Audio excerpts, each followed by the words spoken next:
I'm Krista, I'm an addict. I'm Gracie, and I'm not. I'm Becky, I'm an alcoholic. I'm Andrea Blanford. I'm an alcoholic addict. Okay, last week we shared the stories of both Becky and Andrea's daughters who have went through the family end of addiction and now in recovery and their experiences through it. And this week, this week we're going to bring the opposite point of view from Andrea and Becky's experiences, like navigating through addiction, coming into recovery, and the emotions and feelings that came with that. So I'm going to give the floor to y'all to share a little bit about how you got here. You go first. I got well, I guess I've been an addict really my whole life, at least since I was 18 years old. Started with pills, ended with meth, hid that for many years, was a functional addict up until, well, maybe I thought I hid it, maybe I didn't. But it really come out in 2017 when I had a little boy that passed away of SIDS. After that, really about lost my mind. I really just was eat up with so much anger, did not care. On the weekend that my little boy passed away, I took my daughter, who I'd raised in and out of addiction, to her dad's, and I never picked her back up. I never had to pick her up again because when I got home, she was probably 12 when I left, and she was been home a year and a half. So she was already 18, fixing to graduate high school when I landed at the transitional house. So really, I abandoned her. I wonder what she was even thinking. Was my mom ever going to come back? But I entered long-term treatment. Been sober about 30 months. And I just, I guess why I wanted to do this is because we all, we go to AA and we go to meetings and we stay spiritually fit and we have sponsors and all of those things. And I got to thinking, like, my daughter's not much of a person that wants to go to counseling, or I think that she's not. And then how am I going to heal her? And, when you talk about things, they lose their power. And what a better situation. She's met Gracie, which is Becky's daughter, who struggles with some things too. So what a better opportunity for us to shine with them instead of shine by herself, I guess. I want to shine with my daughter. She's, I'm an addict, but she's proud that her mom is in recovery. She's proud that her mom helps people. So I guess I just wanted to share that moment with her and also help my friend, who I know from Henderson, struggling with her daughter, just through some family stuff. And I was like, let's do this, and maybe it will help them. It can't hurt. We've hurt them as much as they can be hurt. Their mothers really, we abandon our children when we get high for, it's hard to say that, but we abandon our children when we get high on drugs, So really that's my story of, I guess, why my story is I've just been an addict my whole life, drug addict my whole life. About you, Becky? Well, I guess how I got here, I'm a chronic relapser. I've been an alcoholic drug addict since I was, since the very first time I ever put one in me. That was at 17. I have addictions to those two things. I have addiction to toxic relationships, issues with men as well. I've just been looking for love in all the wrong places when I just needed to love myself. I've been in and out of my children's lives their whole entire lives. My oldest son is 24, and we have no relationship. And that's of my own doings. I've had feelings of not being good enough since I had him. And that's just took me to every place rather than where I should have been the whole time. And that's carried on into my other children's lives. My mother, she wasn't a very good role model in my eyes, but she did the best she could. And it took me a long time to realize that and be able to say that, I've just had a recent relapse 3 months ago, and it really opened my eyes to a lot of things that I've always thought I knew, but I guess I needed to see them all for what they really were. and I feel like it never would have stopped until I was ready for it to stop. And you know, now I'm just trying to take a different approach and put someone else besides myself first, and just help the next addict alcoholic the best way I know how. Yeah, we are. Y'all are doing it right here.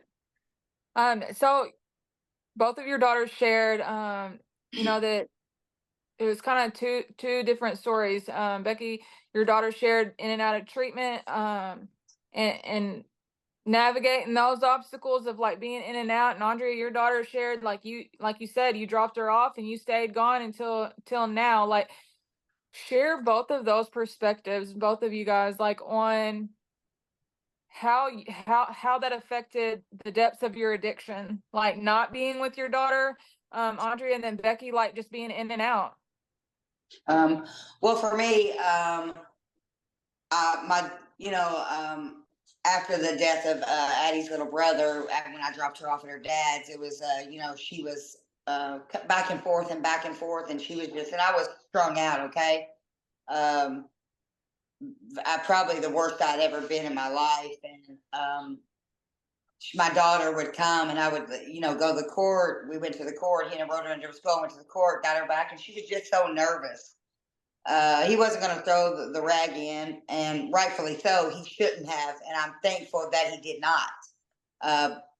But sometimes I can be, selfish, all that crazy stuff that we are when we're in the madness. And he's kind of just a passive person, so he would back down. But this time I was just so strung out that it was probably so visual that he just kept on for the fight for his daughter, which I appreciate today. And I've kind of just threw the rag in too, because she was just so nervous about back and forth. And he was a much better fit to take care of her while I was out there high, of course. And I'm very, very thankful for that. We haven't really mended our relationship, and don't know if we ever will. I hope that we do. I do appreciate him and appreciate what he has done for our daughter.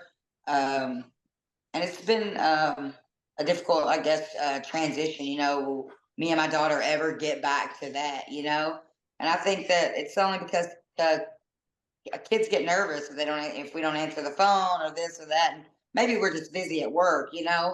But once we put those abandonment issues and the non-trusting issues that now they have, everything that we do can freak. They might hypersensitive on everything. Maybe rightfully so. They should be.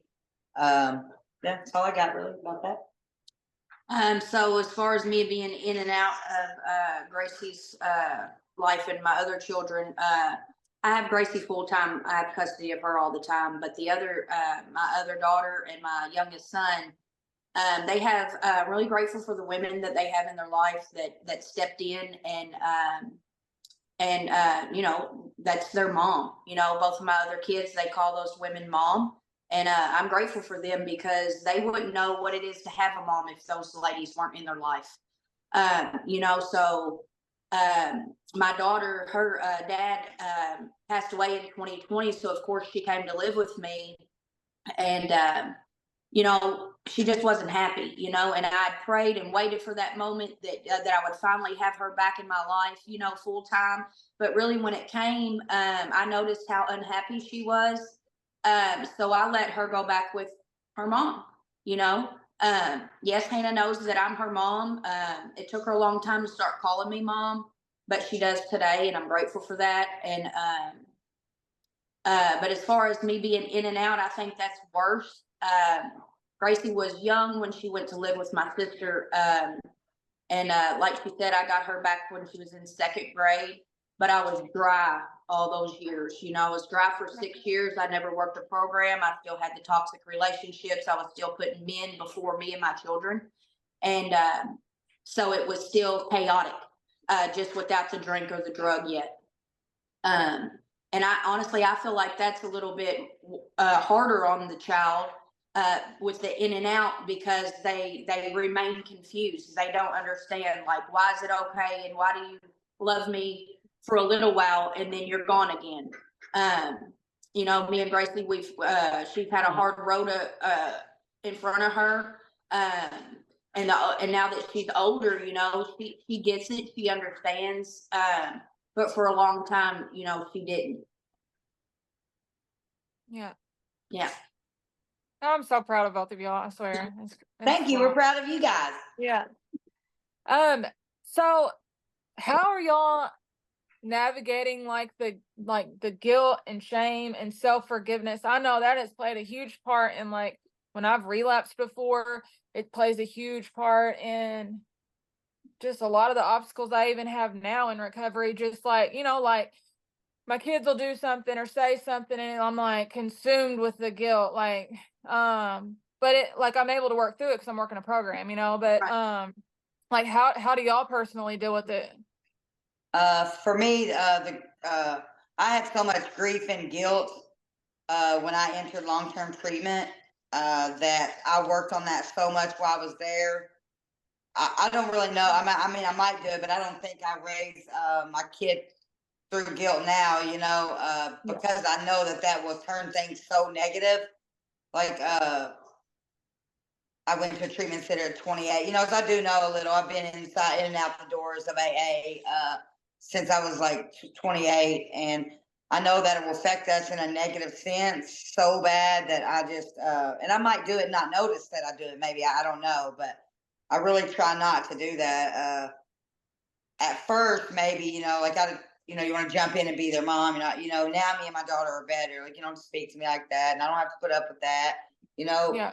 and I don't, I can't feel bad for what I did because it will stop us. It will stop us from where we're going. It will stop me from taking her there, from healing and taking her to a brighter future for her. And if you're not careful, you could create a drug addict for real. You know what I'm saying? Yeah. I mean, you know what I'm saying? The DNA, it lines up for our kids when we're addicts.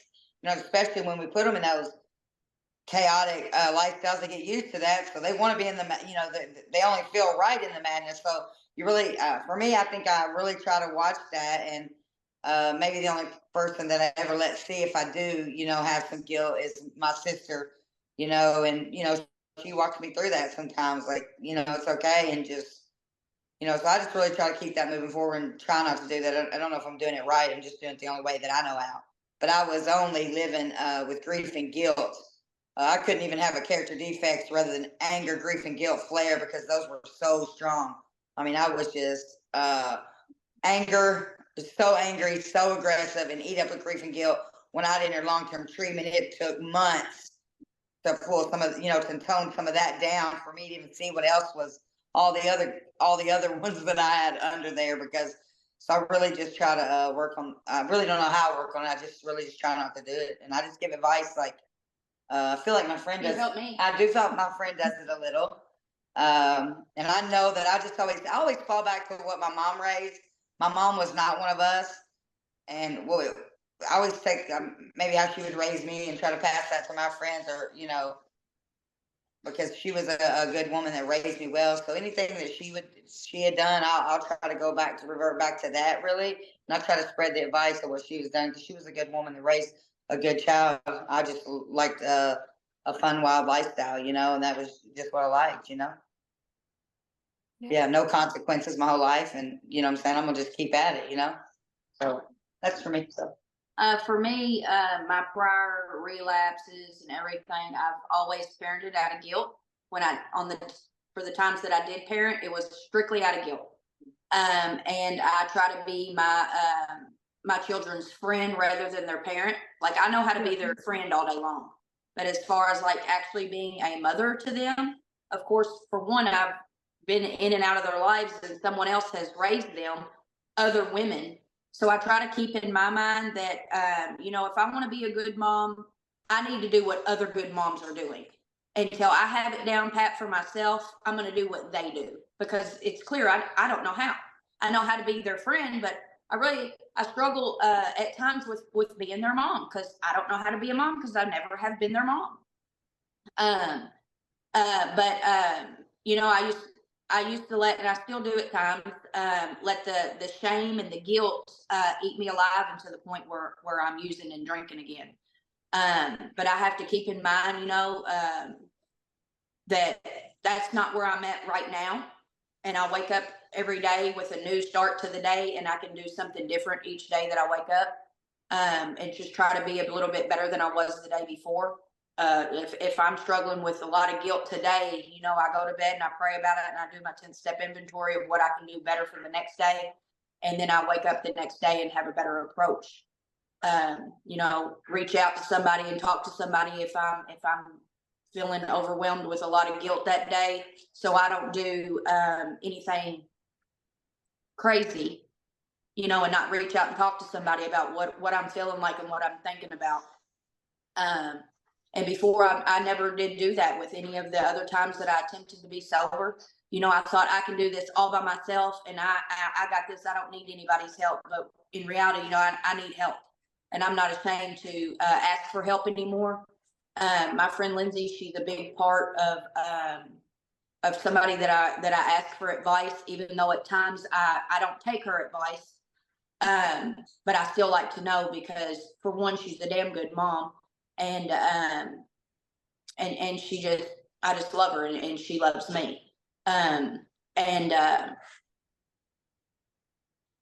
some days are harder than others, but for the most part, you know, with my higher power, I just try to give it to him and pull through the day. So we share, and Gracie can relate on this, like missing out on just like milestones from where we were in active addiction. I know that when we were speaking with your daughter Andrea, she shared that, you know, at graduation you were able to be there. Y'all had a conversation about not showing up, but you had a creative way of still being present. You want to share on that?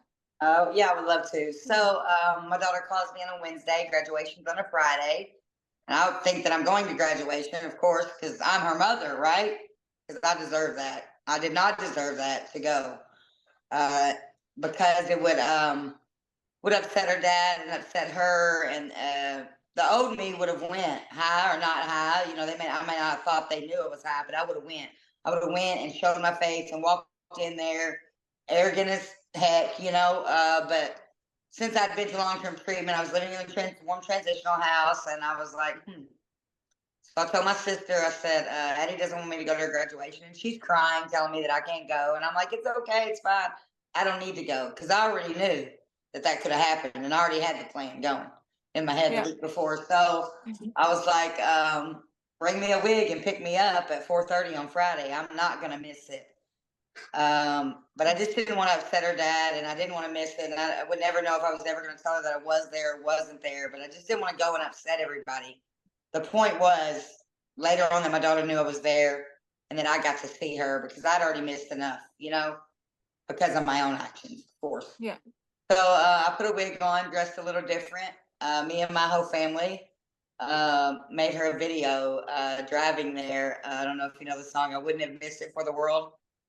And I'm in this wig the whole time, and we make her a video, and I take the wig off, and I said, hey, it's your mom, I wouldn't have missed it. I'm sorry if I upset you. So I went there. My family goes and sits with their family, and I get out and just stand there, you know, just for when she walks through the graduation line. Then I went back to the vehicle because it wasn't really about all the drama and making everybody mad, you know, because I didn't want to upset the man that really has stepped up and did amazing for the years that I was out there getting high, and I appreciate him for that. I just didn't want to upset him, and he deserved that moment by himself because he'd been doing it by himself without me. So he deserved that, you know. And my daughter, I didn't want to make her choose or get upset. So just have a good time. It's fine. So I just watched her walk down, you know, her graduation. I just got back in the vehicle and we drove to a restaurant. And I said, well, I don't know, should we tell her or should we not? You know, let's send her the video, you know. And I called her and I said, I got a video for you. Because I know that she was sad because I couldn't be there. She wants to please her mom and her dad, you know, and you know, wants to trust that I'm not going to come there acting irrational or crazy, whatever you want to call it. How we act when we're out there in the madness. What I had only showed her before, so she can. I've just gotten home from rehab. She can only think that I'm that same person. Sure. You know, she can't think that I'm this person right here. That she's in my bathtub right now, and they're all hanging out. And me and Becky are sitting here, and we're fixing to go out to eat, and that we're sober. You know, she didn't even know that person, and if she did, it was too long ago to even remember. So I did that just to show her that I loved her, and that I just wasn't going to miss anything else. no matter what. I'm never going to miss anything if I can help it. I think I that's love that. honestly a beautiful story because I mean, that's the reality of it. You have to rebuild those relationships and it's hard. It's not always, once again, you don't just, you know, get out of rehab and everything's fine and peachy. It takes time for people to trust you. I mean, Yeah. Yeah. And I've been gone for 7 years, 7 whole years. I hate to say this, but I'll say it. I'd probably seen my daughter for an hour in 7 years. And that is a kid that I raised I had her from a baby until 12 years old. I was in her life every day besides the weekends, but she was at her dad's, not that I was perfect or any of that. I never am going to claim that, but I did the best I can do as a single mother, and yeah, I just didn't want to upset everybody, and I just wasn't going to miss it. how did you guys approach like rebuilding your relationships with your daughters, like after, like since, and how do you still continue to do it? I mean, it's not easy as a child to trust and, jump back into it even though you want to, it takes time. So how have you guys done that? Well, for me, sorry, I did family day with Gracie while I was at the Warm Center this past time, and I'd never done it prior to being there any of the times I'd been there. And I really feel like it helped us out a whole lot. I feel like she's had to grow up really fast, and the things that she shared with me while we were there, I had no clue of. That she felt certain ways that she felt about things. And, I try to keep those in the front of my mind today. If I do this, I try to think about how my actions are going to affect other people rather than just not caring how I have in the past. I just have to keep in mind that I have to be these kids' mom. And I just try to strive to do that the best that I can. And if I don't know, I'm definitely going to ask. And also, I wanted to touch on what my daughter Hannah. She's 15, so her and Gracie are 16 months apart, and she's had a strong, independent woman raising her. Right. So one day she was like, me and Jackson, we have other parents. You need to be focusing on Gracie and worrying about being her mom, and to hear my own child say that to me, like, that she was okay without me, trying to be full force mom on her, that I just needed to take a step back and really focus on my relationship with Gracie. And that really meant a lot to me hearing my own child say that to me, like they are okay, and I have to really truly know that they are okay. They've been okay without me this whole time, not really okay, but you know what I mean. And to hear the level of maturity from a 15-year-old telling a 40-something-year-old woman that, it really made me realize, that I do need to step up and be a mother to Gracie. So that's what I'm trying to do every day.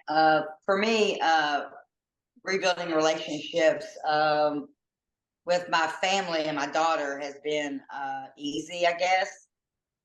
And that's probably because my sister made it so easy for me, because my sister and my mother, who's passed now, and my nieces, Hannah and Sailor, have always, in their life. My brother-in-law would pick my daughter up, bring her back. So all of them just kept, while I was out there for 7 years, just kept all of that moving so smoothly. So it was probably a little more easier for me. They showed up for her for Christmas, her birthdays, everything that she had. They did my sister did what I should have been doing. So that may have been a little easier. Me and my daughter, we still haven't. We're not anywhere near where we're going. I hope. I hope. And I don't know where that is, but I hope it is somewhere great in our relationship. But she'll heal with time. I hope this talking about it will help. People reaching out to her will help. I had lots of friends and family that reached out to her the whole time. So that probably all of my great friends and family probably made that a lot easier for me. Yeah. But I just make sure I call her, text every day, tell her good morning, tell her good night. just show up,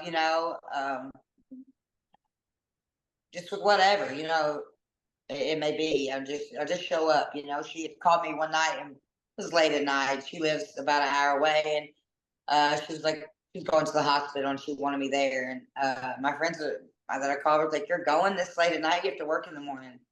And I said, I prayed for a day like this, and I prayed for a day like that she would meet her mom, and she needed me, and I'm going to be there.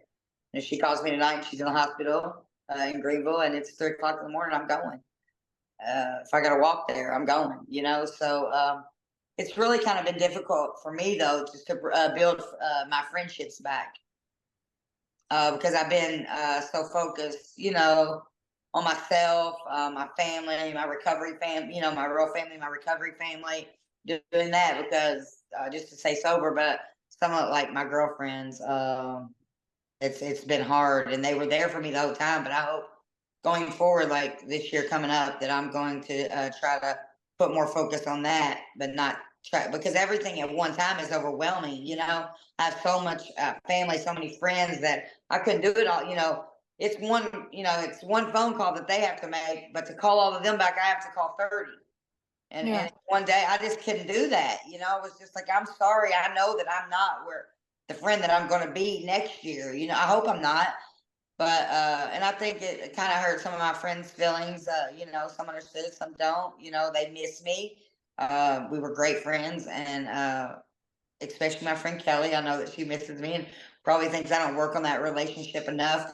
But I've been working on so many relationships. So the year going forward, I'm really going to try to set some time aside for us to get together and just really work on that a little bit because I miss those friendships too. And I know that me and my family, me and my nieces, me and my daughter, we're going to somewhere good. And I want to bring, my friendships to that level too. But for real, I have to, whatever it's the recovery stuff has to come first because I'll lose all of that again, and and that's it takes me about 10 minutes to lose everything I built in 30 months. Yep. If even 10 minutes, so that for me, that's all I got. For me, I need to just keep men out of the picture because I'm prone to put man before myself and my friendships, my children. Just all the time I do that. So I really feel like, the consistency of me staying by myself with just the kids, that shows a lot to, the people that love me, the few friends that I do have, close friends. And it also for Gracie, me staying single is showing her that I will not put a man before her again, plus I feel better. Yeah, plus I feel better. Okay. Yeah. If I would have just listened years ago. Yeah. Yeah. Okay, so I used to, when I was in active addiction, like would see like videos like this, and and I would be separated from my kids and like just be miserable, you know what I mean? So I guess what I'm asking y'all is like, if you had to give advice to a mother who's estranged from their kids or in active addiction, like what is the one piece of advice that you would give them if they were scrolling and came across this video and needed some words of hope? I would say call me. My phone number is 270-724-4197. And you can I know that's right. You can have exactly what I have, and you don't have to edit that. I'm okay with it not being edited. I would say reach out to me. You can have the same thing that I have. It's so being out on the streets is such a struggle. You have to clothe yourself. You have to feed your belly. You have to feed your mind. You have to feed your addiction. You have to feed all of those things, and that is so hard to do. And I'm not saying that long-term treatment is easy by any length. It's not easy, but you will be fed and clothed, and you can take a shower, and you can just really just lay back and ease your mind before they put you to hard work because they do put you to hard work. Yeah. But we stay in that cycle. But reach out. There's a long-term treatment center, especially if you're from Henderson County, and if you know me, I work inside Walmart, and the warm centers. I live here, right here. I live there. Yeah. So it's right here. So the best thing that I ever did in my life. Sometimes I look back and think, why was this so easy for me? and maybe it was easy for me because I had already buried a child, and that's so hard that everything in life just seems easy now. Um, so why didn't I do this years ago? I guess because I hadn't had enough pain or whatever, you know. But that's Yeah. I would say they don't love you. You know, you need to love yourself. And until you get and reach a point of knowing your self worth and love yourself, that it's just going to be a downward spiral, and it's going to continue, because once you get to a point where you know that what you are going to tolerate and not tolerate and love yourself, you're not going to tolerate all the bull crap that comes with the drinking and drugging. And you know, there is help out there. I know a treatment center that I can get you into. It's just a phone call away. You can reach out to me on Facebook or have my phone number. It's 270-748-8930. Just reach out and talk to somebody. Sometimes that's all it takes. Just letting somebody know that you need help. And then I was going to say too, like the strain, like you see us out here sober back in our children's lives. We have our own apartments, we have new vehicles, we have new jobs that we love, we have friends that we love. All, you know, all of those things, like those, you know, my favorite is the promises. I don't know if all you guys know what the promises are, but I love the promises. I will read them every day, and they come true for everybody. I don't know how they do. I've seen it a million, not a million, but I've seen it 150 times at least. Working in your life, it's working in her life, it's working in my life. We're super grateful, you guys, that you came on and were vulnerable and shared some like really hard stuff to talk about and process with. I know that y'all's experience and hope are going to touch someone and help them through difficult times, and we're just really grateful for y'all's story. Yes, thank We you. thank you guys for letting us go on, because we think it will, we hope, heal our children, because we all, you know, we work the steps, and we work on ourselves, and sometimes we just forget that they need some work too, and I think this will help them. Yeah, I appreciate y'all's time and let me come on. And Gracie, I know she's held a lot in, not feeling like she had, you know, anywhere comfortable or even been comfortable enough to talk about it. And I really think she got a lot out of this. What about you, Addie? Loved it. She loved it. Thank y'all. Y'all Yeah, have a thank good y'all so night. Y'all much. have Thank you. Bye. Bye. Bye.